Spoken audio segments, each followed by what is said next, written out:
السلام علیکم ناظرین، کیا آپ خوجک ٹنل کے بارے میں جانتے ہیں؟ آئیے آج ہم آپ کو خوجک ٹنل کے بارے میں بتاتے ہیں۔ خوجک ٹنل جس کی تعمیر میں کئی راز دفن ہیں۔ یہ ٹنل انسانی ہاتھ سے بنائی گئی دنیا کی سب سے لمبی ٹنل ہے۔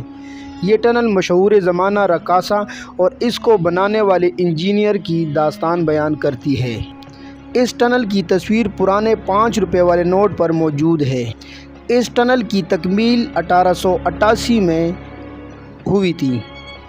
اس ٹنل میں 800 مزدور جان سے ہاتھ دھو بیٹھے تھے۔ یہ کوئٹہ سے 113 کلومیٹر دور ایک پہاڑی سلسلہ جسے خواجہ عمران کا پہاڑی سلسلہ کہتے ہیں، جو کہ قلعہ عبداللہ میں واقع ہے۔ بلوچستان میں اس وقت 30 کے قریب چھوٹی بڑی سرنگیں ہیں، جس میں شیلا باغ کی سرنگ کی لمبائی 12,860 فٹ ہے۔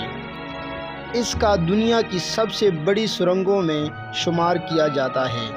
یہ تاریخی ٹنل اور اس کی تعمیر دنیا کے عجائب میں شمار کیے جاتے ہیں۔ اس ٹنل کا نام بھی اسی رقاصہ شیلا کے نام پہ رکھا گیا ہے، جو کہ اس کے بنانے والے مزدوروں کو محظوظ کیا کرتی تھی۔ بڑی مشینری نہ ہونے کی وجہ سے انسانی ہاتھوں سے کام لیا جاتا تھا۔ پوری دنیا سے اس کے لیے مزدور منگوائے گئے۔ اینٹیں بنانے والے مزدور بنگال سے بلائے گئے۔ مستری کے کام کے لیے سکھوں کو بلایا گیا، جبکہ برطانیہ سے سرنگ کھودنے کے لیے ماہرین کو بلایا گیا۔ اس سرنگ پر صرف اس کی تعمیر کی تاریخ ہے اور اس ٹنل کا نام۔ تعمیر کرنے والے ماہرین کا مقصد صرف اور صرف منصوبے کی تکمیل کرنا تھی، نہ کہ اپنی تعریفوں کے پل باندھنا مقصود تھا۔ اپنے کام میں سچے تھے، جو کہ یہ منصوبہ اس کا منہ بولتا ثبوت ہے۔ اس منصوبے میں خوبصورتی کا عنصر نمایاں ہے۔ اسٹیٹ بینک آف پاکستان نے انجینئرنگ کے اس شاہکار کو تسلیم کرتے ہوئے 1976 میں اس ٹنل کی تصویر کو 5 روپے کی نوٹ پر چھاپا، جو 2005 تک یہ نوٹ چلتا رہا۔ یہاں ایک دلچسپ بات یہ بھی ہے کہ جب خوجک منصوبے کے دوران چیف انجینئر کو گمان گزرا کہ شاید سرنگ کی کھدائی کا اندازہ غلط ثابت ہو گیا ہے۔ یہ گمان اس لیے گزرا کہ اس کے علم کے مطابق 4 سال 3 ماہ اور 21 دن تک دونوں اطراف سے جو کھدائی مزدوروں سے شروع کروائی تھی، وہ اپنے مقررہ وقت میں پوری نہ ہو سکی۔ اسے لگا کہ یہ سرنگ کبھی آپس میں نہ مل سکے گی۔ اس نے دل برداشتہ ہو کر خودکشی کی۔ تاہم بعد میں پتہ لگا کہ اس نے جو فیزیبلٹی رپورٹ بنائی تھی وہ بالکل درست تھی۔ کیا آپ جانتے ہیں اس ٹنل میں 1.97 کروڑ اینٹیں استعمال ہوئی۔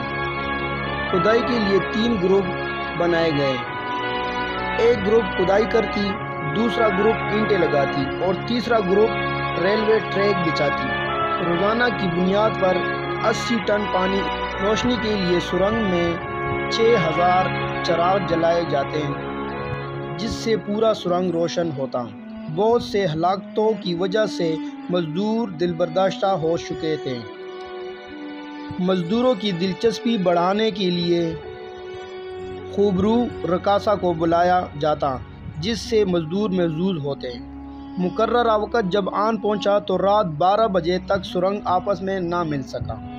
اسی مایوسی میں اس کے بنانے والے انجینئر نے خودکشی کی، لیکن مزدور بے خبر ہو کر کام کرتے چلے گئے اور آخرکار سرنگ آپس میں مل گیا۔